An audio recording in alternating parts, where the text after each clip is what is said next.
Hey guys, it's Emily from Planned and Planted finally back with another YouTube video. Today I am going to be showing you guys my 2024 reading journal setup. I'm going to be walking you through how I set up these pages and kind of talking about their purpose and function and how they served me throughout 2023. I do have an accompanying blog post on my website where I have like still photos of all of these spreads, so don't feel pressured to like pause the video and screenshot. If you want to save something for inspiration, you can just check out the blog post in the link below and you can save photos that way. So this year I'm using a B5 size Archer and Olive dot grid notebook. In the past I've used an A5 for my reading journal, but I had this B5 size with this cute little book icon on it, which is actually the same one from my journal for 2023 you can see here, but this B5 green one is a vegan leather cover, which I actually prefer to the linen of this blue one, because the linen I found just kind of collects a lot of like dust and hair, and I have 3 pets, so not a good combination. I also just went with a little bit bigger size so that for the books that I wasn't really a fan of, I can easily split the page into 2 single reviews versus trying to fill up a whole page with a review for a book that I just either didn't really care for or didn't have a whole lot of thoughts from. On this first page for your name, I've just been putting some of my bookish vinyl stickers on it, and I'll probably add to it gradually, and I'm going to stamp my name in this little area right here in a second. I did already do my cover page for this journal. This is the only spread that I've completely done so far, so don't worry, I didn't just like fill in the whole journal already. It's just that this is like a 100% creative spread, and I get so much anxiety filming spreads like these because it's just a lot of decision making, figuring out the color palette and stamps and where things go and all that, and having the camera just makes me feel like I have to speed up. It just puts a lot of pressure on, so I just did this off camera. I like having quotes on the cover page of my reading journals, and I really loved this quote for 2024. It says, "Reading is like breathing in, writing is like breathing out," and this quote is by Pam Allen. In 2023, I started writing a lot more consistently, and I just love this idea of this like symbiotic relationship between reading and writing, how they're like two parts of the same breath. And I want to continue that writing habit for 2024, and I know it'll be closely tied into my reading habits, so I thought that was the perfect thing to include in this quote page. For the rest of these spreads, I've kind of sketched out the general layout in pencil already. I also have sticky notes that say what each spread is. This is really more for before I start sketching, so that when I'm figuring out what pages to make, I can move the sticky note around as things change, which they very frequently do before I start sketching. So I'm going to fill out the spreads and talk through them as I go. A lot of these pages are similar to my 2023 setup, and you'll see me referencing my 2023 reading journal right here a lot. So let's get into it. So like I said before, the first thing that I'm doing here is stamping my name into this first page where your name is supposed to go. And I also add my Instagram handle because I feel like that's just an all-encompassing way of getting my journal returned to me if I were to happen to lose it, which has never actually happened to me before, but is also one of my like top 5, maybe like top 6 fears. So, you know, just in case.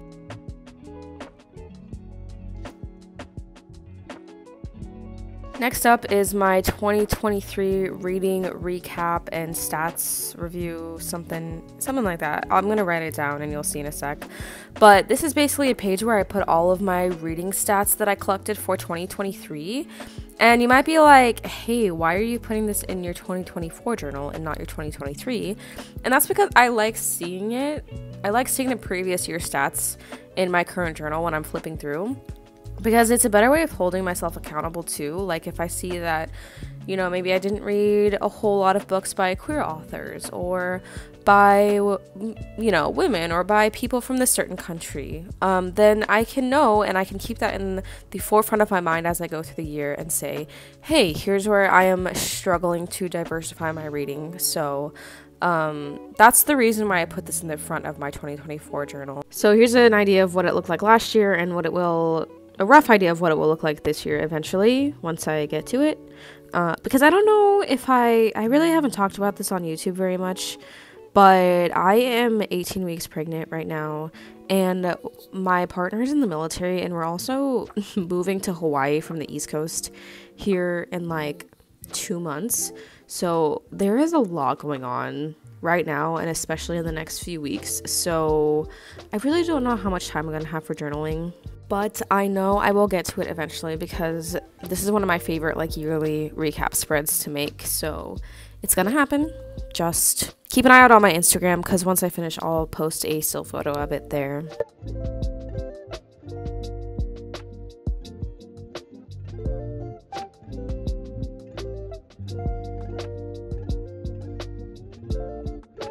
I did not realize until I was watching this footage how many times I tap my fingers on the page when I'm like thinking about how I want a spread to go. So keep an eye out for that, because it's really funny to see how many times I do it.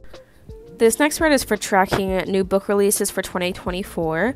I really debated including this spread for 2024 because even though I filled it out decently at the beginning of 2023, I really didn't use it too much as the year went on and I learned about new books coming out. But there are a few really good books coming out in 2024 that I'm really excited about. So I decided to just go ahead and put it in here. I'm also thinking about maybe just making this like a new media releases, like putting on here like TV shows and movies that I'm excited for as well. So we'll see how much space I end up taking up. And if you're curious, these are the books that are on my radar so far that I'm really excited about. January 30th is Come Together by Emily Nagoski. She wrote a book called Come As You Are, just about like sexual identity and relationships, and it was life-altering. It was such a good book, so I'm really excited to read that one from her. February 6th is A Love Song for Ricky Wilde by Tia Williams. I have had A Love Song for June on my TBR for a while, but I haven't read it yet, but I've heard so many good things, so I'm looking forward to that next book from her as well.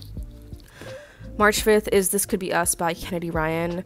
If you followed me, you know that I absolutely loved Never or Before I Let Go by her, and this book is a sequel, so very excited for that. The Age of Magical Overthinking by Amanda Montreal, who wrote Cultish, is coming out in April. I'm really excited about that one. Akweke and Maisie has a new book coming out in June. They're like an author for me, so very excited about that one. And then in August, Casey McQuiston has a new book coming out, which again, I still haven't read. What is it? One Last Stop by Casey McQuiston, but I've heard that one is excellent, and it is also on my TBR. So that's another one I'm excited for in August.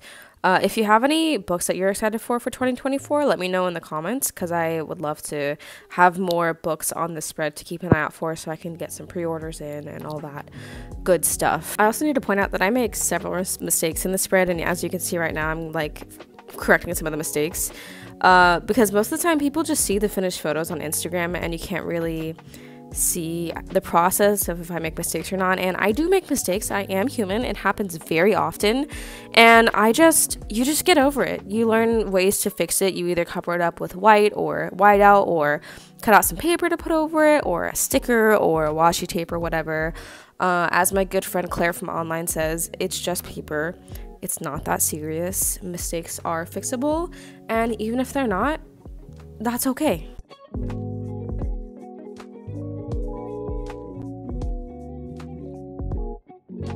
Now we are making my favorite reading journal spread, which is my 2024 books read spread.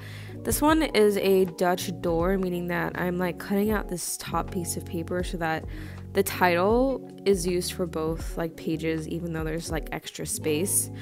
And you can kind of see this one filled in from last year. I just love how the spread looks when it's filled in. Just being able to see everything that you're reading at a glance, and the visual that it provides.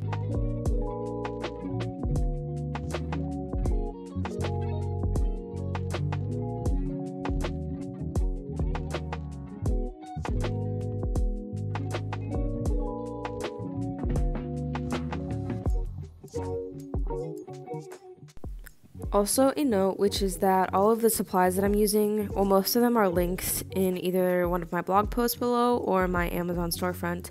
A lot of these supplies are from Archer and Olive, so if you have questions about specific things, let me know in the comments and I'll be happy to try to find a link for you. And I am still an affiliate with Archer and Olive, so if you do decide to buy a notebook or some stickers or try some new products from them, you can use the code planned and planted 10, and that will save you 10% off your purchase.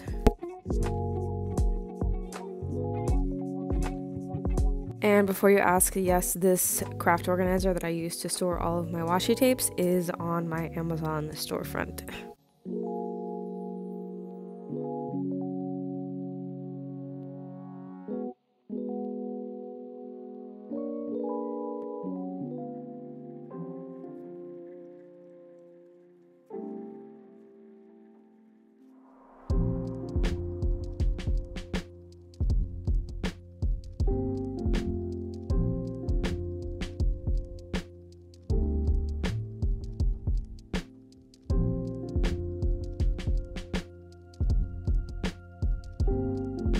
I don't know how this happened 2 years in a row, but on this spread that I made this same spread last year, and I used the same like lettering style, and in both of them I made the 0 in 2024 way thicker than the other like numbers. So I guess I just suck at zeros and O's when it comes to like lettering in old-timey fonts. So here in a sec I'm gonna go in with a white Posca paint pen and try to make it a little bit less thick because it is just bothering me so much.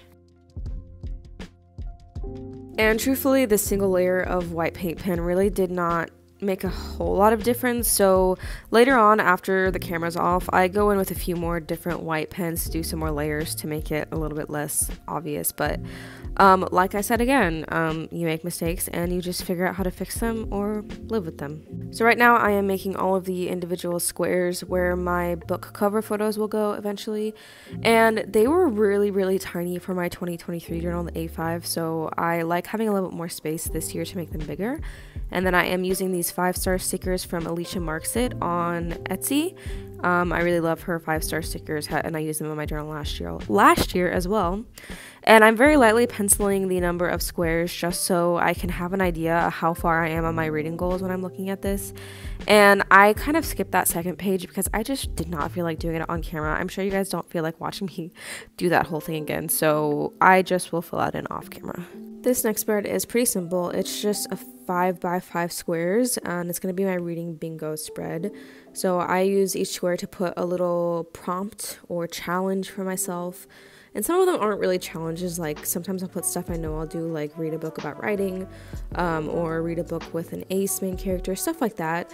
Because I don't usually do reading challenges, so this is just kind of my own way of like challenging myself to read more diversely. And then I left some space at the bottom here to write down what books I read for each prompt, because I didn't have space for that in my last spread. So while the reading bingo is usually the only kind of reading challenge I put myself to each year, I did come across a reading challenge on Bookstagram that I could not pass up. It's called the Diverse Baseline Challenge, and it is created and hosted by @the_Margarita_S and Bookish Millennial on Instagram. I'll link both of their profiles below, as well as the card that has all the information for this, but basically the goal is just to read more diversely, which is what I'm always trying to do. So there's 12 months and there's 3 prompts for each month, although they do have alterations where you could just do 1 or 2 for each month if 3 feels like way too much for you. So of course I had to make a spread for it in my journal to track my progress. Each box is for each month with the 3 prompts, and I'm going to write the prompts in a like darker bold ink pen, and then I'm going to pencil in the books I already have on my TBR or my shelf that fit each prompt that I'm wanting to read for each month, but obviously that might change throughout the year, so that's why I'm going to leave it in pencil until I actually do read a book. So I'm super excited about this one. Check it out on Instagram if you can, because it's going to be a great challenge.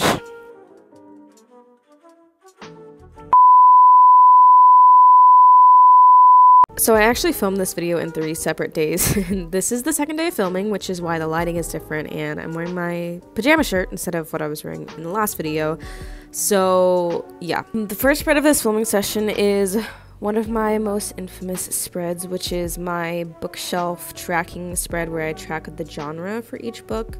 So this is definitely also the most like artistic spread I have in my reading journal, and it takes quite a long time to make, between sketching it out and coloring everything in. So I totally don't blame you if you don't put something like this in your journal, but the end results are pretty cool, and these are pretty common pages to have in your reading journal, even if you don't track genre like I do. But anyway, the basis of this spread is that I make little bookshelves throughout the page, and then on the bookshelves I ink in the books. Some of them are vertical and some of them are horizontal, and then I always add a few little plant doodles, because if you guys have followed me for any amount of time, you also know that I'm a plant mom. Although I will say I have to sell all of my plants before we move to Hawaii and that's a lot of work and also really sad. Has absolutely nothing to do with the spread or my reading journal in general, but I just feel the need to tell you guys that information again.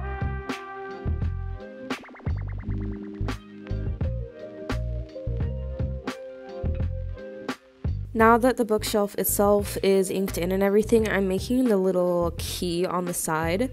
So I have little individual rectangles on the side here, and after this I'm going to be coloring in each square, as well as writing in the color code of because I'm usually using Tombow dual brush markers and they have color codes on them. So I write the color codes in the square along with the color swatch, and then I'll just go through and list all of the genres that I usually use for a year. Obviously I can't fit every single genre in here, but there are like several that I kind of stick to. And then the last one's usually just like a general other category.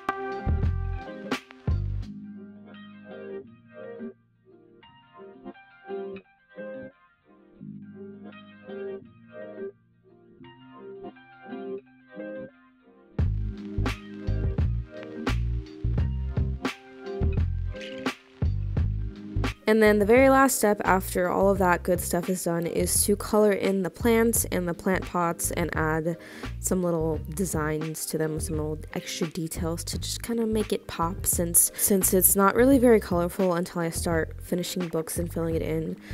So you can probably guess this, but as I finish a book, I'll color in one of the book spines with the color of genre that it was, and then I'll write the title into the spine.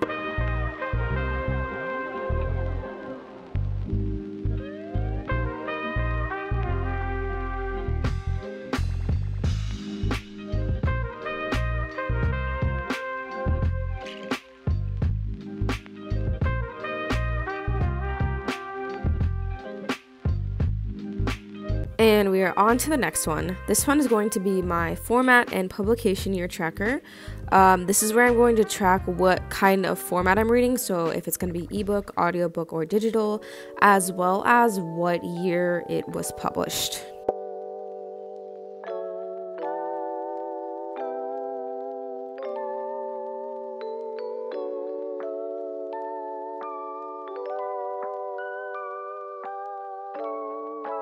Luckily, this one is a lot less complicated than the books by genre tracker. I have the same kind of key off to the right instead of the left, but this key I'm going to have the year published in it.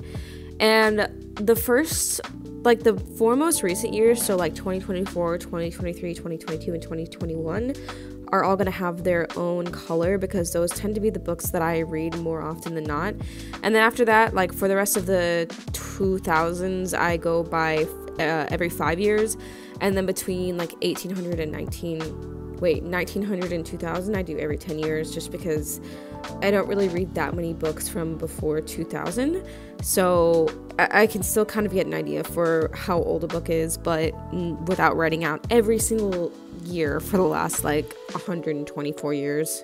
Then I have 3 columns, one for audiobook, one for ebook, and one for print books. And honestly, I should have made the print one a little bit off-centered, like to the left, because my column ran out of room in 2023, and I had to kind of like make a second column on the right side. So we'll see if that ends up being the case this year. I kind of feel like it probably will, but I also have a little bit more space, so who knows.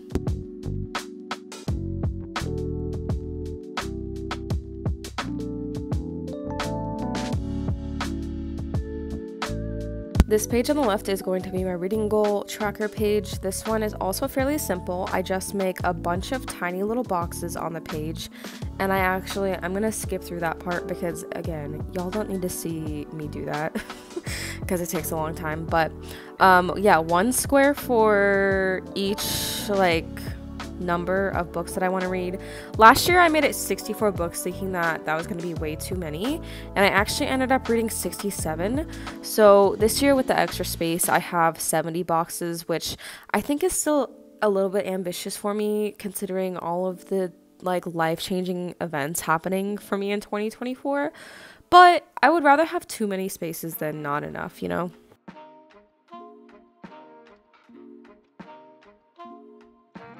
And here I once again make the 0 in the 2024 too thick. I'm sure this is not something that you guys even really notice, but it is something that I notice, and I don't even remember if I bother to fix this one or if I just leave it as is. But this is my 2024 favorite spread. I make a section on this left side for fiction and on the right side for nonfiction, and I have 8 squares for each one. Last year I tried doing a Hall of Fame spread where I picked out my favorite book from each month, but truthfully, some months I read a lot of books I love, and some books I read no books that I love, so that spread was just kind of hard for me. So I wanted to make something a little bit more general where I could just put the books that I really enjoyed on one spread. It is at this point that I realized I forgot to make my little month key tip-in for my reading goal tracker, so I'm going back to do that.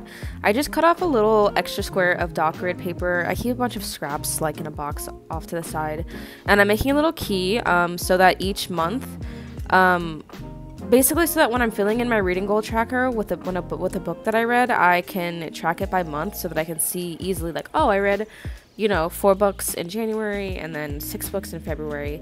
And I'm just making this little tip in where I have this little extra part on the side that I put the tape on and then just glue it in so that it kind of flips out on the page, since clearly there's not actually space on the page left to put it in. Putting the month key on the outside, and then I don't think I do it now, but eventually I'll go in and add my color codes in there. And then of course I have to add my numbers for my reading goal tracker. This is my last spread for this filming session, and it is my yearly stats at a glance tracker. It's basically just an all-encompassing overview of my stats for the year, broken down by each month. And I put this in my journal last year because I found that if I just waited until the end of the year to add up some of these things, like how many BIPOC authors I was reading, how many books had queer representation, things like that. If I waited till the end of the year, I tended to not do as well diversifying my reading in that aspect as if I write down the number each month, and then I can see oh, hey, I didn't read any books by a BIPOC author this year or this month, or I haven't read any books with queer rep for the last 2 months, etc. So this was just a way of keeping me more accountable than looking at these things yearly. This spread was originally inspired by All the Rad Reads on Instagram, and I don't remember off the top of my head every single thing that I'm tracking, but that's something that you can check out my blog post to see exactly what all of these things that I'm tracking each month are.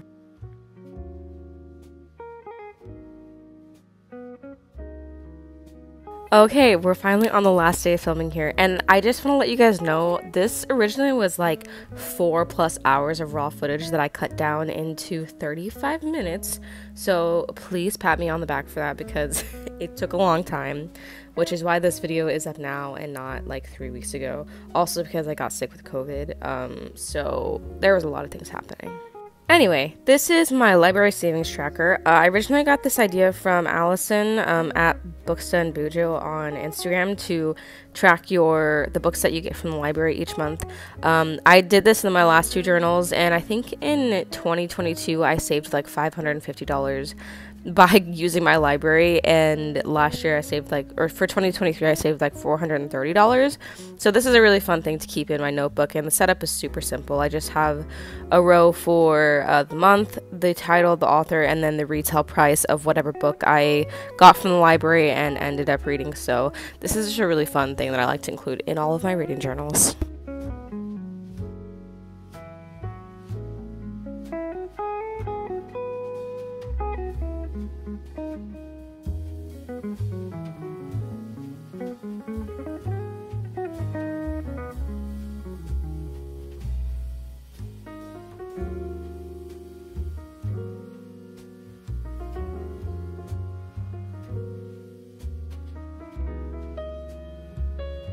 Okay, we are finally on to the last spread of this setup. This is going to be my Read What You Own spread, and the concept is pretty simple. It's just a list of all of the books that I own physically as well as on audio and ebook. Because I'm sure all of us try to prioritize reading the books that we have and are consistently distracted by bookstores, which I especially am because I work at a bookstore. So I just like to have this in my journal, especially for the audiobooks and the ebooks, because I totally forget what I own on those because they're not like sitting in front of me every day, you know. So I just like to put that, because sometimes like I'll sit down to make the spread and sometimes I'll be like, oh my god, I had no idea that I already own this ebook or this audiobook or whatever, you know, like I just completely forget about it. So that's one function of the spread. So here's my dilemma with this spread. Last year I didn't add any books on here that I didn't own at the start of the year. So any books that I bought in 2023 I didn't add to the spread, because to me that kind of like defeated the purpose of reading what I owned. But I did tend to read a lot of books that I had just bought, which is also something I feel like should be celebrated. Like just reading it as soon as you buy it instead of letting it sit around for a long time.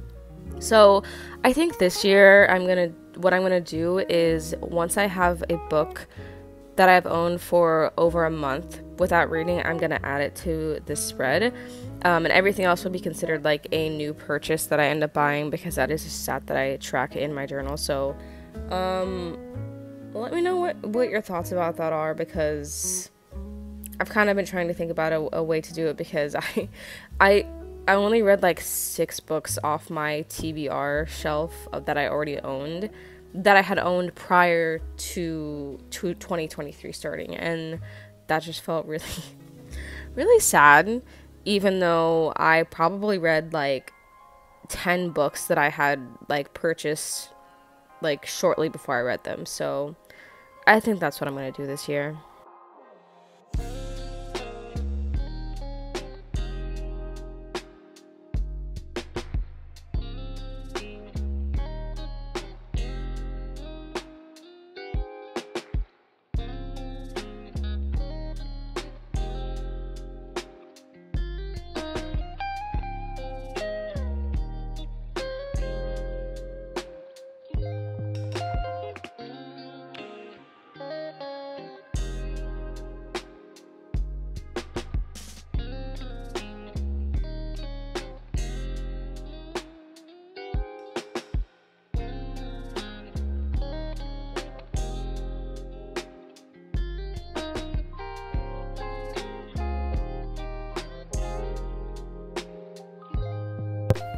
Okay, remember how I added the little tip in for the reading goal tracker? I'm doing the same thing for this page, except it's going to be a lot bigger, because these 2 columns under print is not enough space to write down all of the books that I own in print. I am getting rid of quite a few before we move, but I also work at a bookstore and get a good discount, so I have definitely acquired a lot of books over the last few months, and will continue to do so over the next few weeks before I leave. So I am just adding this page. I measured it out so that it's kind of fitting right in that same space that print list is going to be, and then doing the same tip-in kind of thing on a larger scale, where I cut the corners of each side and then fold in that little area. You fold it in. That's what I'm doing here.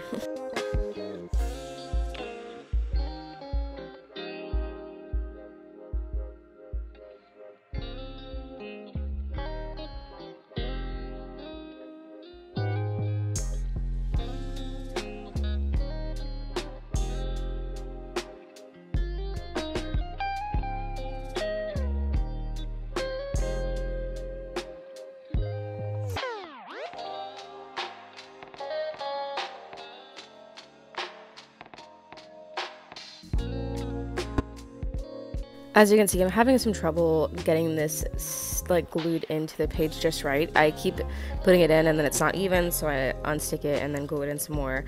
And you know, it's fine. That happens sometimes. And then right here, I am watching Grey's Anatomy while I do this, and I get severely distracted by season 14 end finale, and you have to listen to this audio because it is hilarious.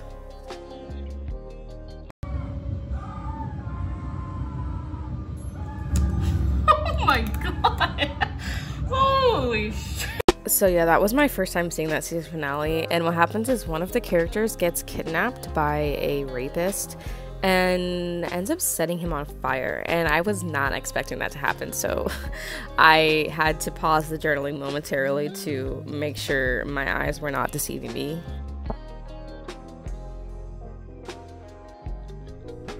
So we got the bones of the spread done. Now I'm just adding some details. I'm adding a little drop shadow to the title. And then at some point in the future, I'll sit down and write down all the books that I own. At this point, I'm like, oh, I'm done. I'm going to flip back so I can do a flip through. And then I remember that I have my grid spacing bookmark that I need to do. And truthfully, this would have made a lot more sense to do before I did the layout of all the spreads.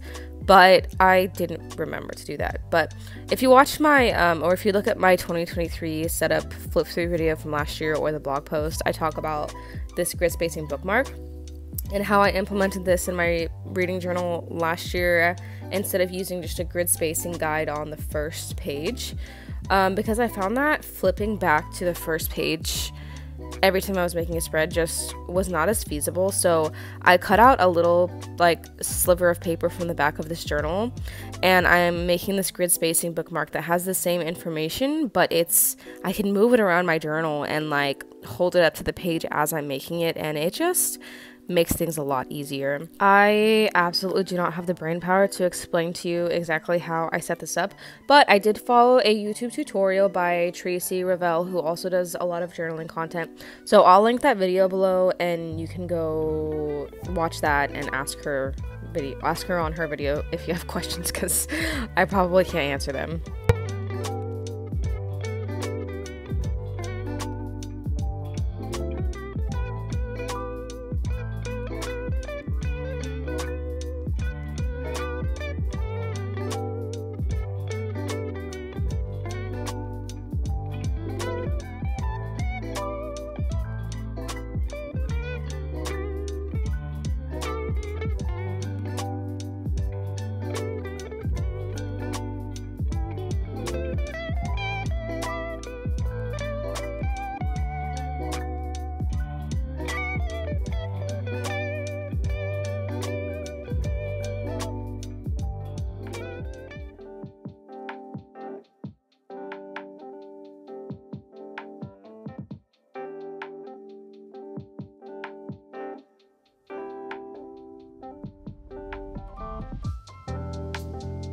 So I'm gonna actually take this in and get it laminated soon so that it doesn't get all bent and gross. And I'm also gonna add some holes at the top to add a little ribbon to make it kind of stick out of the top a little bit more to keep my place. And you can kind of see here what it looks like in action. So this back page is for if you're doing a like horizontal layout, and then flip it around for the vertical, and it shows you like where the halfway point is and how many spaces you'll need for each one. So that is it for my 2024 reading journal setup. Now we're gonna flip through all of the pages so you can see kind of what they all look like together, since it has been a little bit of time since we saw those first few spreads.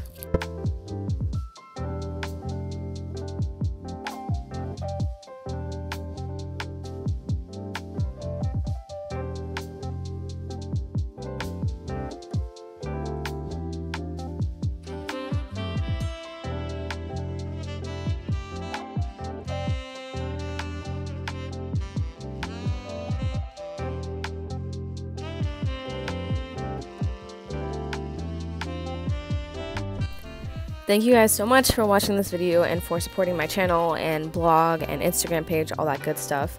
If you're inspired by any of these spreads in here and end up using them in your own reading journal, let me know in the comments, because I'd love to know which spreads speak out to you guys. And keep an eye on my channel and blog, because I am going to be doing a flip through of my 2023 journal here pretty soon.